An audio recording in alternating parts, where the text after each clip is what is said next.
I have the easiest DIY project for you today. It's got a travel trailer and I really want to update the walls, but I don't want to paint them. Great alternative to wallpaper. It's way cheaper and it looks awesome. I can't wait to show you how I did it. I learned a few important tips that are going to make this project so much easier for you, so make sure to watch through and I'll tell you all of the things that I learned that are going to make your project turn out amazing. Okay, are you ready for this?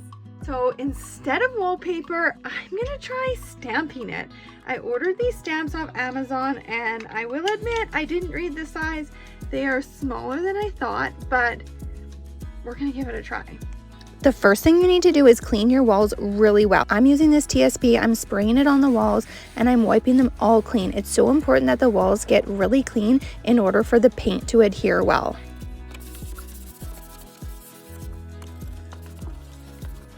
I wanted to be able to paint right away, so now I'm just going through and wiping the walls dry with a clean, dry rag. I like using old cotton t-shirts for rags, they clean really well. For the paint, you can really use any kind of latex paint that you would paint your walls. I'm using this paint left over from our bathroom, and I think it's gonna be nice and durable for in our travel trailer. I had read that you could just use a foam roller or foam brush and apply it to the stamp and then press from there.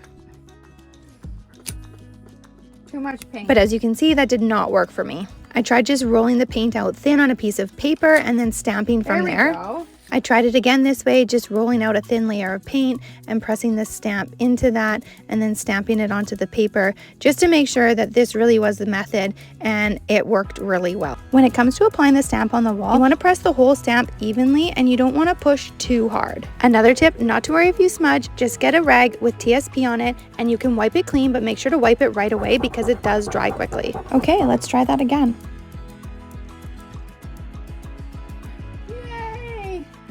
It really is that simple. Just press your stamp into the paint and then press it on the wall. If you wanted to use a laser level and make even lines, you could, but I was just winging it, alternating between dinosaurs and staggering on the second row, and I think it turned out great. I liked having two things to roll the paint out on. I would roll it out onto a paper plate and then I would roll it out onto the paper to make sure it was a nice thin even layer, and then I would just press the stamp evenly into the paint and then press it onto the wall. But as you can see here, I ended up switching to a plastic plate because the paper did wear out.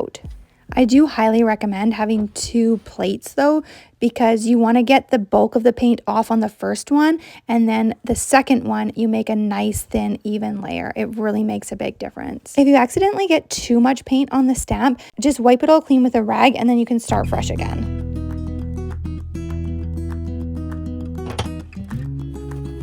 As you can see, I smudged this one a little bit, but again, no problem. Just wipe it with the TSP rag and then wipe it dry with the dry rag and you're good to go. I let it all dry for 24 hours and then I made the bed up and I cannot believe how good this turned out. I was a little unsure of the stamp size, but I think it's perfect. I'm also going to leave the link in the description to this custom blanket that we got to match. What do you think? I think it looks better than wallpaper. It was a fraction of the cost. It was so easy and it didn't even take very long. Honestly, anyone can do it. If you want another option for an easy DIY project that is actually free, you need to check out this video. Go ahead and click here. You don't want to miss it.